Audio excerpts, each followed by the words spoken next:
The entire ballroom held its breath as Julian Thorne pointed to the door and declared, his voice unwavering, "I'll marry the first woman who walks through that door." The guests chuckled until she entered. A cleaning uniform, a wary gaze, hands calloused by labor. The silence morphed into palpable tension. And he kept his word. It was an impulsive act, or perhaps a desperate plea for meaning. But he didn't know that by choosing Gabriella, he wouldn't just change her life. He would change his own too, forever. It was a Friday night at the Platinum Spire Club, an exclusive sanctuary for the industrial elite. A place where every laugh felt calculated, every toast concealed a negotiation, and every presence a strategic move. Julian Thorne sat at the head of a mahogany table, surrounded by executives and politicians, yet utterly detached from it all. He toyed with the ice in his whiskey, as if taunting fate. "The next woman who walks through that door," he announced, raising his glass, "I'll marry her." Some snickered. Others wore expressions of boredom, until the door swung open and no one stirred a muscle. It was Gabriella, a faded t-shirt bearing the club's logo, grimy denim pants, a cleaning cart trailing behind her. Her eyes swept the room as if she expected to be overlooked, as usual. But Julian rose, and with a voice low and resolute, he reiterated, "It's her. I won't go back on my word." Julian Thorne wasn't a man known for impulsiveness. At 42, he carried the immaculate facade of those who age with ample time, expensive creams, and carefully guarded silence. He was the sole heir to the Thorne Group, a pharmaceutical powerhouse that fueled the fortunes of entire families and the secrets of many others. His mother had passed early. His father, Dr. Alistair, was a paragon of brutal discipline. "Real men don't show weakness," a phrase Julian had heard more than any other. He followed every dictate precisely. He grew up solitary, graduated from Yale, married the woman his father approved of. He had a son, lost them both in a car accident while attending a conference in Switzerland. Since then, Julian simply functioned. He was seen at charity galas, signed off on multi-million-dollar donations, appeared on magazine covers. But once the penthouse door closed, everything fell silent. He cooked in solitude, slept little. He lived without questions and without answers. That night at the club, what seemed like bravado was, in truth, a veiled plea. Not for love, but for surprise. When he saw Gabriella enter, shoulders slumped, worn uniform, and a look that blended resilience and fear, Julian didn't see a joke. He saw someone who seemed as out of place as he felt every single day.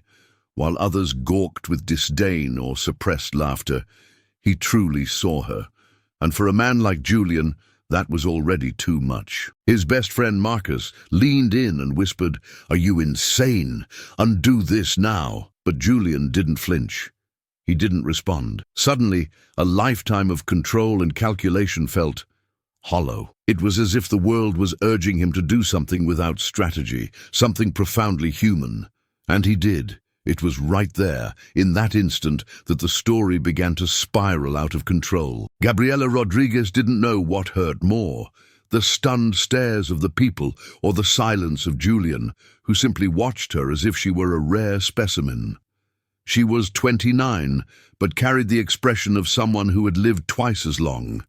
She had been working the night cleaning shift at the Platinum Spire Club for 2 years, ever since her mother, also a cleaner, died of a cancer the company tried to mask with ibuprofen. That night, her colleague had a dizzy spell and asked her to collect forgotten glasses from the ballroom. Gabriella hesitated. She never liked that flaw, the way eyes pierced through her as if she were invisible. But she needed the extra shift. That's when she walked in and saw everyone looking at her. On impulse, perhaps anger, perhaps pride, she stood still, waiting for the first burst of laughter. But Julian stood up and said with the same calm voice, "Would you care to have dinner with me?" She wanted to laugh or scream or run away. But something in his tone, which wasn't mocking, made her pause. They sat down. She didn't know what to do with the silverware. barely understood the menu. He didn't ask questions. He just ordered 2 dishes and a bottle of wine. She barely ate. "Can I leave?" she asked softly. "You can," he replied. "But if you wish to stay, you can do that too." The next day, Gabriella awoke in a suite with Egyptian cotton sheets and windows the size of an entire room. New clothes were folded on an armchair, and a note: "If you'd like to talk, I'll be at the cafe." No rush. She hesitated, thought about fleeing, but she went downstairs. And in the days that followed, Julian did the improbable. He introduced her as his guest at events, took her to a high-end salon, hired someone to teach her about wines, about etiquette, about art. She tried to keep up, tried to be worthy. For the first time in a long while, she felt that perhaps she could belong somewhere else. There was hope, small but vibrant, until the party. It was a charity event, crawling with cameras. She wore a light blue dress, borrowed from an image consultant. They entered hand in hand, and in seconds she heard the first laugh. How sweet! A social project with high heels. She stopped. He didn't. And that's when she understood. Maybe it wasn't about love, but about spectacle. The next morning was silent. Gabriella woke up alone in the same suite. The event clothes had been collected by someone she never saw, who always did everything unnoticed, just like her. The bathroom mirror still showed traces of makeup, but it no longer showed anything of her. She looked at herself with a strange unfamiliarity. She didn't recognize herself in that domesticated, polished, clean reflection. She wanted to cry, but didn't even know where to begin. She went down for coffee. Julian was already there, reading the newspaper as if nothing had happened. She sat down. He commented something about a new environmental project.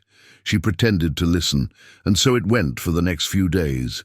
He took her to sessions with a speech therapist, scheduled a visit with a portrait photographer, and discreetly introduced her to an editor who wanted to polish her public image.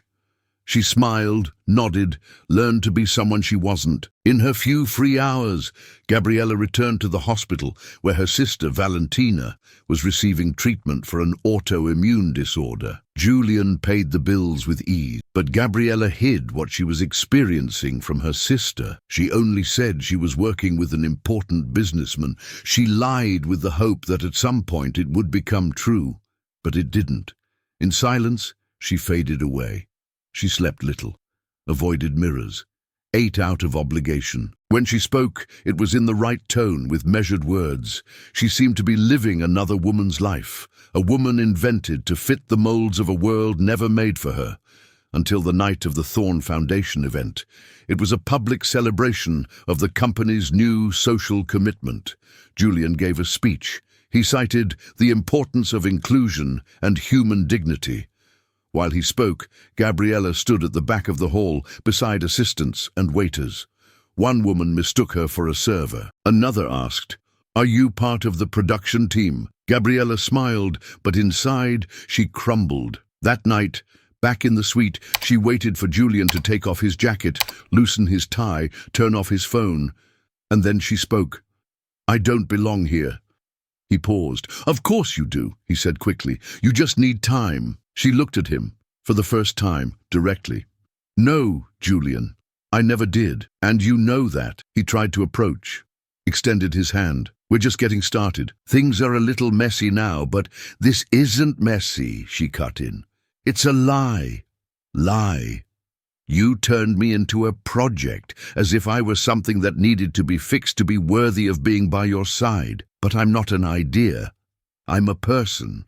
He hesitated, for the first time without argument. "So tell me," she challenged him, her voice firm, trembling.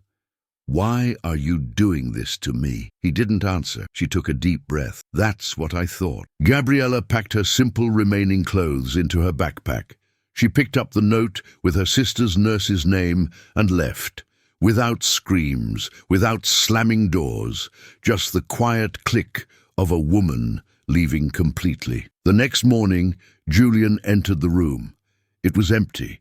The new clothes were folded. Her phone lay untouched on the table. No note. He sat on the edge of the bed and stayed there. For hours, the phone rang. Marcus wanted to know about the business dinner. Julian didn't answer. That night he stood on the balcony. The sky was clear, the city pulsed indifferent, and for the first time in a long while he felt what it was like to be truly alone. Have you ever tried to help someone and realized too late that you were trying to control them? Or have you ever silenced yourself to fit into a world that didn't truly see you? If any part of this scene resonated with you, leave a yes in the comments. It's the simplest way for me to know you're there, and that this story is making sense to someone other than me. The next morning, the room still held her scent.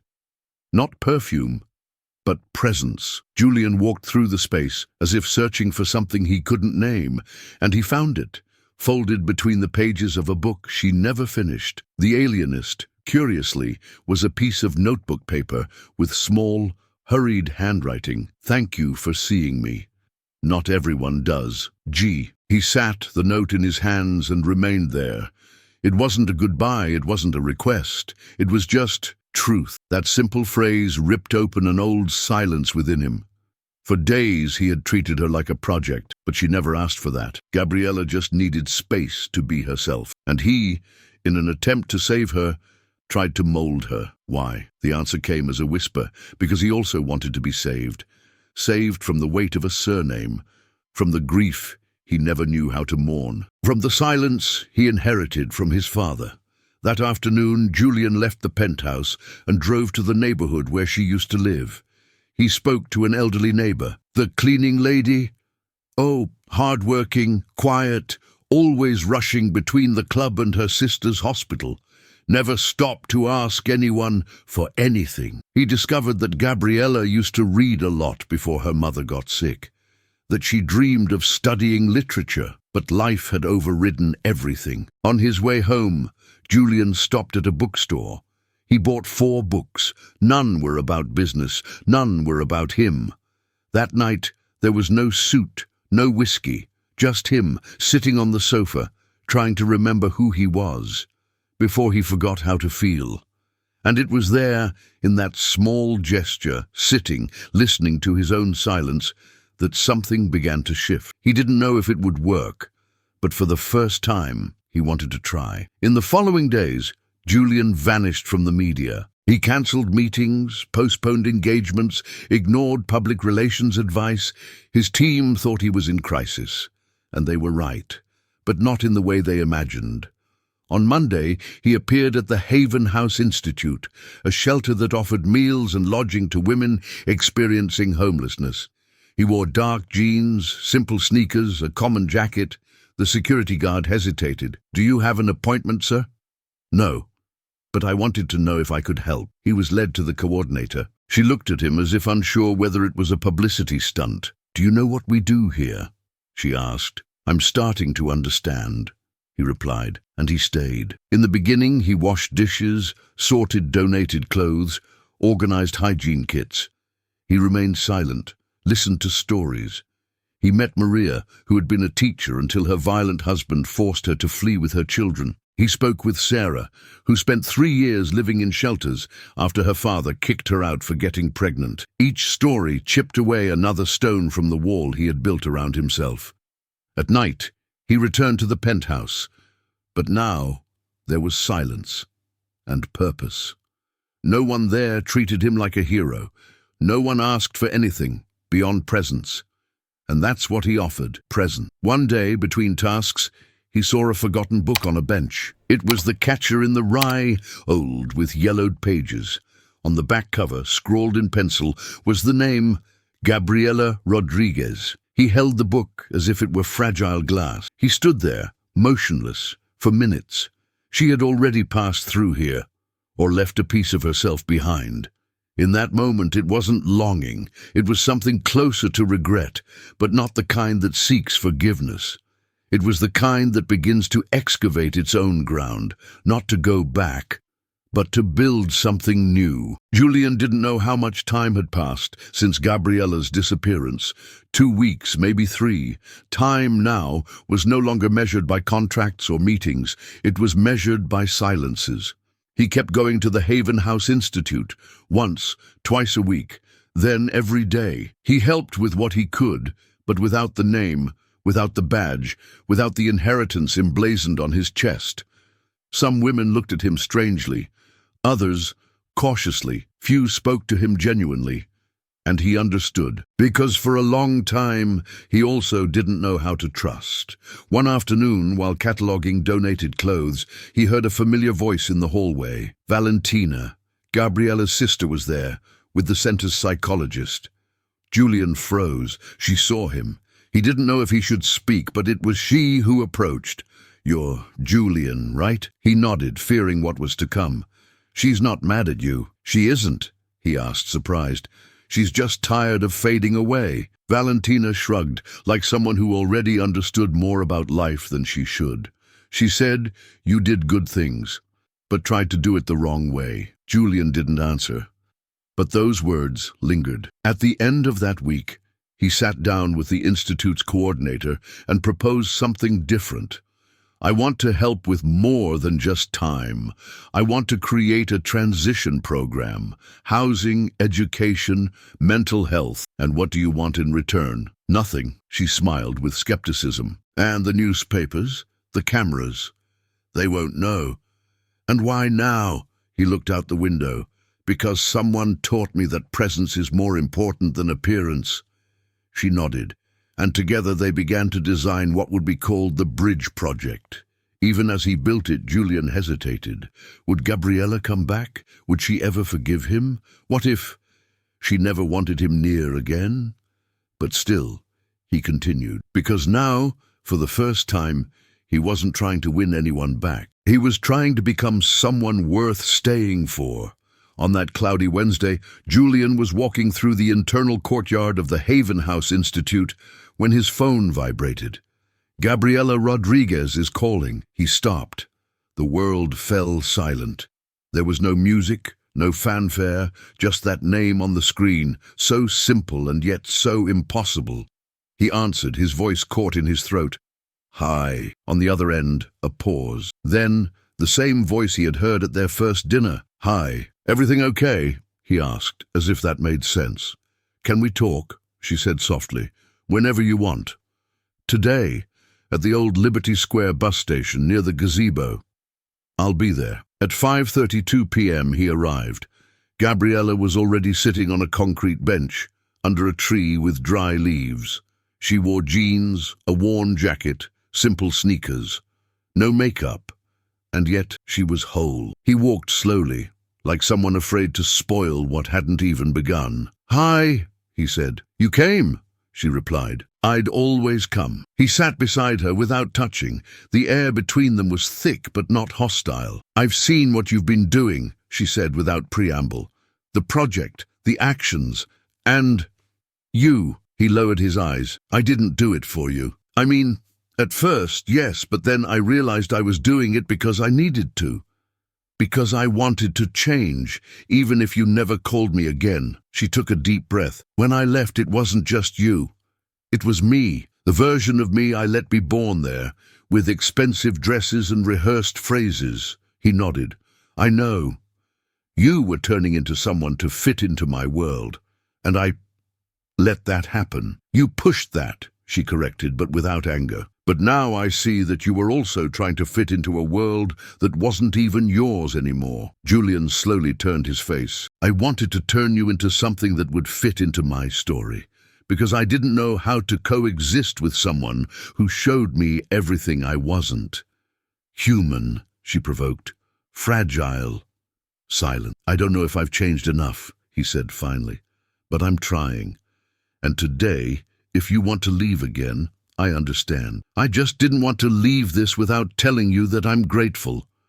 You showed me who I was, and that hurt, but it also freed me." She looked at him, truly, as she had done at that first dinner. And then, with a calm gesture, she extended her hand. "I'm not promising anything, but maybe we can start with a walk." His smile was small, but real. "I'd love that." They walked side by side along the cracked sidewalk of the old station. without touching, without haste, without needing to say anything more. The following week, Gabriella appeared at the Haven House Institute, not as a visitor, but as a volunteer. 3 months later, on an autumn morning, the cafeteria of the Haven House Institute was quiet. Gabriella was slicing bread for the communal breakfast. She wore the same blue apron as all the other women on the team. Her hair was tied back casually, a poetry book tucked into the back pocket of her pants. Julian stood beside her, organizing the trays. "You cut the bread perfectly today," she commented without looking. "I'm becoming useful," he replied, with an almost playful smile. It was like that now. Simple. They didn't live together. They didn't have social media status. They didn't take photos at events. But they were present in each other's lives. Gabriella had resumed her studies. She had enrolled in a night literature course. Julian divided his time between the bridge project and discreet meetings with investors who agreed to shift the company's focus to social innovation. Valentina was doing well. Sometimes she spent afternoons with them, sitting among books, TV shows, and silence. One rainy afternoon, the three of them stayed at Gabriella's apartment, eating pizza on the living room floor. Valentina took a photo. Gabriella without makeup, with tomato sauce on her shirt. Julian with bare feet. Nothing matched, and everything made sense. A few days later, she handed Julian the developed photo. "You look happy here," she said. He looked, and for the first time believed it. "I am." The city noise blended with the sound of dishes and conversations at the institute. No one there knew what they had been, only what they were becoming. Gabriella began to assist in coordinating the program, but declined the formal position. "I don't want to move up," she said. "I want to be close." She didn't change to fit in. He no longer tried to mold her. They built something in the middle, neither hers nor his. It wasn't a fairy tale. It was real. It had flaws, stumbles, and days of silence, but there was truth. And Julian, at last, no longer needed a stage. A bench beside her was enough, and the sound of life happening effortlessly. She didn't become a princess. He didn't become a hero. But together, they learned to be human. Gabriella learned that she would never again need to shrink herself to fit. Her story, with all its marks and detours, was enough. And more than that, it was worthy. She didn't need to be polished or saved or reinvented. She just needed to be seen as she was. Julian, meanwhile, discovered that control, however sophisticated, is a prison. He spent his entire life trying to build a perfect world, but it was in Gabriella's imperfection that he found a true reflection. He always thought he needed to leave a legacy, a name on buildings, a foundation with his signature, a child to follow in his footsteps. But he learned that the greatest legacy is invisible. It's the way you transform those beside you. It's when someone says, "Thank you for seeing me," and you respond, "I finally learned to look." Their story doesn't end with a ring or an altar. It ends, or perhaps begins, with respect, choice, and presence. And perhaps therein lies the answer for many of us. And you? How many times have you tried to change someone thinking it was love? Or have you ever wondered if you were worthy just by being yourself? Sometimes healing doesn't come from being accepted, but from being seen deeply by someone who doesn't want to fix you, only to accompany you. If this story touched a part of your heart, leave a like. It shows us that we're telling the right stories to the right people. And comment below what city you're watching from. I read them all and lovingly respond to everyone who takes the time to write. If you believe in the power of stories like this, subscribe to the channel. We're just getting started, and every new subscription gives me strength to keep bringing real human stories like this one. And don't leave now. Choose one of the 2 stories I've left on screen. I'll see you in the next video.